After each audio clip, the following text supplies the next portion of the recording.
जैसे ही ऊँटनी सभा में आती है वो देखते हैं कि सभी ने अपने मुंह पर मास्क लगा रखे हैं। ये देख के ऊँटनी बहुत शर्मिंदा होती है, पर ऊँटनी लगातार पादे ही जा रही थी। जंगल में एक बहुत ही खूबसूरत ऊँटनी रहती थी जिसे अपनी खूबसूरती पर बहुत घमंड था। उसकी खूबसूरती का हर कोई दीवाना था, पर ऊँटनी की एक कमी थी, उसे हमेशा पेट में गैस की दिक्कत रहती थी, हमेशा पाद मारती रहती थी। उसके बाद में इतनी गंदी बदबू होती थी कि कोई भी गिर के बेहोश हो सकता था, और ये सब उसके गलत खान पान की वजह से था। हर टाइम कुछ न कुछ खाती ही रहती थी। हेल्थ और पौष्टिक खाने के बजाय वो जंक फूड और फास्ट फूड ज्यादा खाती थी। हाय, बहुत भूख लगी है। आज तो मुझे पिज्जा खाने का मन हो रहा है, पर इतनी गर्मी में कैसे जाऊं पिज्जा लेने बाहर। एक काम करती हूँ, किसी को भेज देती हूँ पिज्जा लेने, पर किसको भेजूं? ऊँटनी बहुत ही चालाक थी, हमेशा अपनी सुंदरता का फायदा उठाती और अपना काम निकलवा लेती। वो सोच ही रही थी कि पिज्जा लेने बाहर किसे भेजूं, तभी लकड़बग्गा वहाँ आ जाता है। हाय मेरी जान, कितनी सुंदर हो तुम, सबके साथ बात करती हो तुम, कभी इस नाचीज से भी बात कर लिया करो। अच्छा ऐसा है, पर मुझे तो तुम भी औरों की तरह ही लगते हो, बड़ी बड़ी बातें करने वाले। नहीं नहीं, तुम ऐसा क्यों कह रही हो? मैं तो तुमसे बहुत प्यार करता हूँ, वो तो तुम ही हो। तुमने मुझे कभी मौका ही नहीं दिया साबित करने का। अच्छा, अगर ऐसा है तो देखते हैं आज तुम्हारे प्यार को भी आजमा के। वैसे तो बड़े आए और बड़े गए, जो कहते हैं कि प्यार करते हैं, पर सारे फेल हो गए। हाँ हाँ, तुम एक बार आजमा के तो देखो। ऊँटनी लकड़बग्गे को कहती है कि उसे आज पिज्जा खाने का मन हो रहा है और उसे पिज्जा खाना है। बस इतनी सी बात, पिज्जा ही तो खाना है, अभी जाके लेके आता हूँ। लकड़बग्गा उसके लिए पिज्जा लेने जाता है। ऊँटनी बहुत खुश हो जाती है। अभी मैं पिज्जा खाऊंगी, मजा आएगा।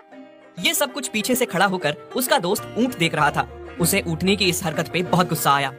ये सब क्या है? तुम अपने स्वार्थ के पीछे सबका गलत इस्तेमाल करती हो, सबको अपने प्यार और शादी का झांसा देकर गलत करती हो, बस अपनी भूख मिटाने के लिए। और दूसरी तरफ मुझसे शादी का वादा किया है, उसका क्या? ओहो, तुम भी ना बच्चों की तरह बुरा मान जाते हो। तुम्हें तो पता ही है मैं खाने की कितनी शौकीन हूँ, खासकर फास्ट फूड और जंक फूड। ये सब ख्वाहिशें तुम मेरी पूरी नहीं करते, इसलिए फिर मुझे अपनी खूबसूरती का फायदा उठा के सबसे काम निकलवाना होता है। पर तुम हो कि बुरा मान रहे हो, प्यार तो मैं तुमसे ही करती हूँ ना। ऊँट को ऊँटनी की ये हरकतें बिल्कुल पसंद नहीं आ रही थी, इसलिए ऊँट उसे छोड़ के चला जाता है। लेकिन ऊँटनी को इस बात का बिल्कुल भी बुरा नहीं लग रहा था कि ऊँट उसे छोड़ के जा चुका है। उसे सिर्फ खाने से प्यार था, उसके लिए वो किसी को भी छोड़ सकती थी।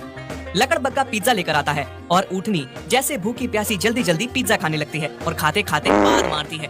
लकड़बग्गा उसके पाद की बदबू से परेशान होने लगता है। अरे बाप रे, ये कितना गंदा पाद मारती है, ऐसा पाद तो मैंने कभी नहीं सूंघा। हाँ हाँ, तुम पिज्जा खाओ, मैं घर जा रहा हूँ, मुझे कुछ काम याद आ गया। अच्छा, पर तुम तो कह रहे थे कि तुम्हें मेरे साथ समय बिताना है। हाँ, लेकिन अभी तो मुझे कुछ काम याद आ गया है, मैं कल आऊँगा ना तुमसे मिलने। अच्छा ठीक है, लेकिन कल याद से आना और कल बर्गर खिलाना। हाँ हाँ ठीक है। ऊँटनी को पता था कि लकड़बग्गा उसके पाद की गंदी गैस की वजह से यहाँ से भागा है। मुझे पता है कि तुम यहाँ से मेरे पाद की गैस की वजह से गए हो। क्या करूँ, खाती हूँ तो गैस ना छोड़ू क्या? और तुम सब लोगों को भगाने का सबसे आसान तरीका है ये, नहीं तो तुम सबसे प्यार करते फिरूंगी तो मेरा क्या होगा? ऊँटनी ने पिज्जा तो खा लिया, पर रात में उसकी तबीयत बहुत खराब हो गई। बदहजमी, गैस और पेट में बहुत दर्द हुआ। पेट बहुत दर्द हो रहा है, क्या करूं? किससे मदद मांगूं? और ऊपर से पाद पे पाद निकल रहे हैं। ऊँटनी आधी रात को ऊँट के पास आती है और उससे मदद मांगती है। कितनी बार तुमसे कहा है हेल्दी और पौष्टिक खाना खाया करो, लेकिन तुमने मेरी कभी नहीं सुनी। उफ, कितनी गंदी गैस छोड़ रही हो तुम तो। तुम ही ऐसा कहोगे तो बाकी क्या क्या कहेंगे? अच्छा, कोई बात नहीं, मैं कुछ करता हूँ, तुम घबराओ मत। ऊँट ऊँटनी की बीमारी का इलाज ढूंढ रहा था कि ऊँटनी के पाद पे अब कंट्रोल नहीं हो रहा था। उसकी तबीयत खराब होती ही जा रही थी। जहाँ जहाँ से ऊँटनी गुजरती उसके पाद की गैस पूरे जंगल में फैल जाती और वो गैस इतनी जहरीली थी कि मानो कोई भी गिर के बेहोश हो जाए। और जो जो जानवर उससे प्यार का दावा करते थे अब वही उससे दूर भाग रहे थे। उफ, कितनी गंदी पाद आ रही है। इस ऊँटनी की पाद की गैस तो पूरे जंगल में जहर की तरह फैल रही है। हाँ सही कहा, बहुत गंदी गैस है, जान ना ले ले हमारी। ऊँटनी दुखी थी कि जो भी उससे प्यार करने का दावा करते थे उसकी खूबसूरती पे मिटते थे, आज वो उसके बारे में ऐसी ऐसी बातें कर रहे थे।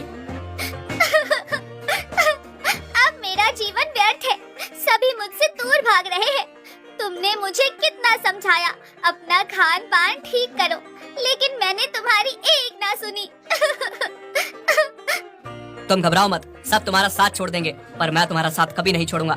चिंता ना करो, मैं कुछ करता हूँ। जंगल के सारे जानवर इस बात की शिकायत राजा शेर से करते हैं कि इस बात पे ध्यान दिया जाए। ऊँटनी बहुत गंदा पाद रही है, उसके पाद की जहरीली गैस पूरे जंगल में फैल रही है, जो किसी महामारी से कम नहीं है।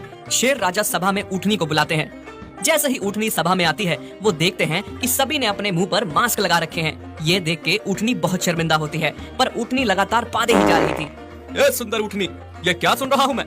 मुझसे सारे जानवरों ने आके शिकायत की है कि तुम बहुत गंदा पाद रही हो, जिसकी गैस से सारे जानवर बेहोश हो रहे हैं। अगर तुमने इसका जल्द से जल्द इलाज नहीं किया तो तुम्हें ये जंगल छोड़ के जाना होगा। नहीं राजा जी, इसकी नौबत नहीं आएगी। मैंने इस बीमारी का इलाज करने वाला ढूंढ लिया है। इसका इलाज बंदर मामा के पास है। बंदर मामा के पास एक चूर्ण है, जिसकी 3 दिन तक खुराक लेनी पड़ेगी और ये बीमारी ठीक हो जाएगी। ऊँट ऊँटनी को लेकर बंदर मामा के पास जाता है और बंदर मामा उन्हें वो चूर्ण देते हैं, जिससे ऊँटनी की पाद मारने की बीमारी ठीक हो जाए। बस फिर थोड़े दिन में ऊँटनी की ये बीमारी बिल्कुल ठीक हो जाती है। अगर तुम ना होते तो आज मेरी ये बीमारी ठीक ना होती। तुम कितने अच्छे हो। इसके बाद ऊँटनी पौष्टिक और हेल्दी खाना खाने लगी। दोनों एक दूसरे के साथ हंसी खुशी रहने लगे। एक दिन की बात है, एक सपेरा सांप का पीछा करता है और बीन बजाता है। एक जगह सांप जैसे ही अपने बिल में घुस रहा था कि तभी सपेरा उसे पकड़ लेता है। बड़ी मुश्किल से हाथ लगा है। बहुत भगाया तूने मुझे, अब जाने नहीं दूंगा। नहीं नहीं, छोड़ दो मुझे। मेरे छोटे छोटे बच्चे हैं, बीवी है, उनका मेरे अलावा कोई नहीं है। उन्हें मेरी जरूरत है। मेहरबानी करके मुझ पे तरस खाओ, छोड़ दो मुझे। पर सपेरा सांप की एक नहीं सुनता और टोकरी में कैद करके उसे ले जाने लगता है। टोकरी के अंदर सांप बहुत परेशान होता है। क्या करूं? कैसे इस कैद से बाहर निकलूं? मेरे बीवी बच्चे बहुत परेशान हो रहे होंगे। चलते चलते सपेरे को बहुत प्यास लगी। अरे मुझे तो बहुत प्यास लगी है। हाँ, पास में ही नदी दिख रही है। एक काम करता हूँ, इस टोकरी को यहीं रख के जाता हूँ और पानी पी के आता हूँ। सपेरा टोकरी को वहीं छोड़ के पानी पीने जाता है। फिर थोड़ी देर में एक मुर्गी दाना चुगती चुगती वहाँ पहुँचती है, जहाँ सपेरे ने टोकरी रखी होती है। वो देखती है कि टोकरी में से जोर जोर से रोने की आवाज आ रही है और टोकरी हिल रही है। अरे बाप रे, ये टोकरी कैसे अपने आप हिल रही है? मुझे पास जाकर देखना होगा। कोई मेरी मदद करो, मुझे कोई तो बाहर निकालो। अरे बाप रे, इसमें से तो किसी की रोने की आवाजें आ रही है। लगता है इस टोकरी में कोई कैद है। मुझे मदद करनी चाहिए। मुर्गी टोकरी का ढक्कन हटाती है। जैसे ही मुर्गी सांप को देखती है, वो बहुत डर जाती है। नहीं नहीं, मुझे मत खाना। मैंने तुम्हें इस टोकरी से बाहर निकाला है। नहीं, मैं तुम्हें नहीं खाऊंगा। तुम मुझसे डरो मत। तुमने मेरे ऊपर इतना बड़ा उपकार किया है, समझ में नहीं आ रहा कैसे चुकाऊं। बस इतना कह सकता हूँ कि कभी मेरी आवश्यकता पड़े तो मुझे बेझिझक याद कर लेना। क्या पता मैं तुम्हारे किसी काम आ सकूं। बहुत बहुत धन्यवाद तुम्हारा। सपेरा जब पानी पी के आता है और सांप को नहीं पाता तो बहुत गुस्सा हो जाता है। हाँ? किसने किया ये? किसने मेरे सांप को आजाद किया? कोई बात नहीं, अगली बार हाथ लगेगा तो जाने नहीं दूंगा। आओ मेरे बच्चों, तुम्हारे लिए मैं खूब सारा दाना लेकर आई हूँ। खाओ, पेट भर के खाओ। वाह माँ, तुम कितनी अच्छी हो। कितना सारा दाना लाई हो हमारे लिए। हाँ माँ, तुमने कभी बाबा की कमी महसूस होने नहीं दी हमें। माँ, आपने हमें हमेशा भर पेट खिलाया, खुद का पेट खाली रख के। कितनी प्यारी हो तुम माँ। तभी वहाँ पर किया जाता है, जो पहले से मुर्गी को तंग किया करता था। अरे मेरी जान, कितनी बार तुमसे कहा है मैंने, मुझसे शादी कर लो। तुम्हारी सारी जिम्मेदारी मैं उठा लूंगा, और तुम्हारे इन छोटे छोटे बच्चों को भी। तुम मुझे इतना पसंद हो, मुझसे देखा नहीं जाता जब तुम काम करने बाहर जाती हो। शक्ल देखी है तूने अपनी, जो मेरी और मेरे बच्चों की जिम्मेदारी उठाएगा? तू खुद को भी संभाल पाए वो भी काफी है, कान्हा कहीं का। तुझे मैंने पहले भी समझाया है, मुझसे और मेरे बच्चों से दूर रह, वरना तेरे लिए अच्छा नहीं होगा। अब आखिरी बार समझा रही हूँ, इसके बाद अगर तू हमारे रास्ते आया तो तेरे लिए अच्छा नहीं होगा। कान्हा मुर्गे को मुर्गी की बातें बहुत बुरी लगती हैं। ये तूने अच्छा नहीं किया, बहुत बेइज्जती करी तूने। मैं तुझसे प्यार करता हूँ और तू मेरी बेइज्जती करती है, इसका बदला तो मैं लेकर ही रहूंगा। फिर एक दिन कान्हा मुर्गा दाना चुग रहा था, तभी उसे सांप पकड़ लेता है। नहीं नहीं, मुझे मत खाओ, मेरी जान बख्श दो। मुझे खा के तुम्हें भला क्या मिलेगा? इतनी मुश्किल से शिकार हाथ आया है और तू छोड़ने की बात कर रहा है? ऐसे कैसे छोड़ दूं? हाँ चलो, छोड़ भी देता मैं तुझे, पर आज नहीं छोड़ सकता। मेरी बीवी और छोटे छोटे सपोले भूखे हैं, उन्हें बहुत भूख लगी है, इसलिए मैं तुझे नहीं छोड़ सकता। मुझे खाकर क्या स्वाद आएगा? मेरी बूढ़ी हड्डियों में कहाँ मांस है? अगर मैं तुम्हें बच्चों के लिए 3 छोटे छोटे चूजे लाकर दूं तो तुम मुझे छोड़ दोगे ना? और वो खाने में भी स्वादिष्ट होंगे क्योंकि छोटे छोटे हैं। क्या कहा तुमने? छोटे छोटे चूजे? अगर ऐसा है तो फिर ठीक है, जल्दी से जल्दी मुझे वो चूजे ला कर दो। मेरे बच्चे भूखे हैं और अगर मुझे धोखा देने की कोशिश की ना तो याद रखना मुझसे बुरा कोई ना होगा। नहीं नहीं हुजूर, मैं कैसे धोखा दे सकता हूँ आपको? मैं अभी गया और अभी आया। काना मुर्गा मुर्गी के बच्चों को लाने जाता है। उसे पता था कि मुर्गी अभी घर पर नहीं है। वो अपने बच्चों के लिए दाना लेने बाहर गई है, इसीलिए वो इस मौके का फायदा उठाता है।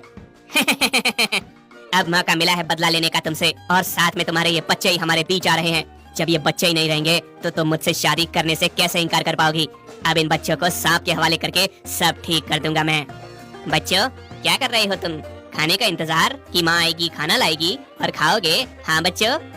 तुम यहाँ क्या कर रहे हो? जाओ तुम यहाँ से, निकलो। बहुत गंदे हो तुम। हाँ, निकलो तुम यहाँ से। हाँ, निकलो तुम यहाँ से। तुम हमारी माँ को भी बहुत सताते हो। बहुत बुरे हो तुम। अरे बच्चों, ये तुम कैसी बातें कर रहे हो? बिल्कुल अपनी माँ की बोली बोल रहे हो। मैं तुम्हारा चाचा लगता हूँ बच्चों। आज मैं बदल चुका हूँ बच्चों, मेरा यकीन मानो। मैं तो यहाँ तुम्हारी मदद करने आया हूँ, पर तुम मुझे गलत समझ रहे हो। मदद करने आए हो? क्या मदद करोगे हमारी तुम? क्या तुम जानते हो तुम्हारी माँ कितना काम करती है तुम्हारे लिए रोज? कहाँ कहाँ से जाकर खाना लाती है, कितनी मेहनत करती है। क्या तुम नहीं चाहते अपनी माँ की मदद करना है?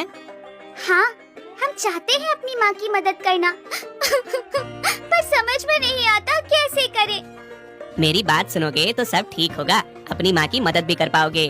क्या करना होगा हमें? मेरे साथ चलो एक जगह जहाँ पर बहुत सारा दाना है। मैं तुम्हें दाना चुगना सिखाऊंगा। अगर तुम दोनों चुगना सीख जाओगे तो तुम्हारी माँ का बोझ हल्का हो जाएगा। मुर्गी के बच्चे उसकी बातों में आ जाते हैं और उसके साथ चल पड़ते हैं। ये लो सांप भाई, मैंने अपना वादा पूरा किया। मैं तुम्हारे बच्चों के खाने के लिए चूजे ले आया, अब मुझे जाने दो। उधर जब मुर्गी अपने बच्चों के लिए दाना लेकर आती है, वहाँ अपने बच्चों को नहीं पाती तो परेशान हो जाती है। मेरे बच्चों, कहाँ हो तुम? कहाँ ढूंढूं तुम्हें? कहाँ चले गए तुम? तभी एक पड़ोसी मुर्गी को बताता है कि काना मुर्गा बच्चों को ले गया है। जैसे ही मुर्गी के बच्चों को सांप खाने वाला होता है, छोड़ दो, हमें जाने दो, हमें मत खाओ। तभी मुर्गी बच्चों को ढूंढती हुई वहाँ पहुँच जाती है। सांप राजा, मेरे बच्चों को बख्श दो। मेरे बच्चे तो इतने छोटे छोटे हैं, खाना है तो मुझे खाओ। अरे तुम तो वही मुर्गी हो ना जिसने मुझे उस सपेरे के कैद से बचाया था। तुम तो बहुत भली मुर्गी हो। उस दिन तुम ना होती तो आज मैं यहाँ अपने परिवार के साथ ना होता। सांप मुर्गी के बच्चों को छोड़ देता है और काना मुर्गे को पकड़ लेता है। तुम इस हद तक गिर सकते हो, मैंने कभी सोचा भी नहीं था। मेरे छोटे छोटे बच्चों ने तुम्हारा क्या बिगाड़ा था? सांप राजा, इसे छोड़ना मत। मुझे माफ कर दो, मुझसे बहुत बड़ी गलती हो गई। तुम इतनी भली मुर्गी के साथ गलत करवाने वाले थे मुझसे। तुम तो मेरे हाथों से नहीं बचोगे। मेरे और मेरे परिवार का आज का भोजन तुम बनोगे। इस तरह सांप मुर्गी और उसके बच्चों को छोड़ देता है और काना मुर्गे को खा जाता है। मुर्गी और उसके बच्चे चलते चलते घर आ जाते हैं।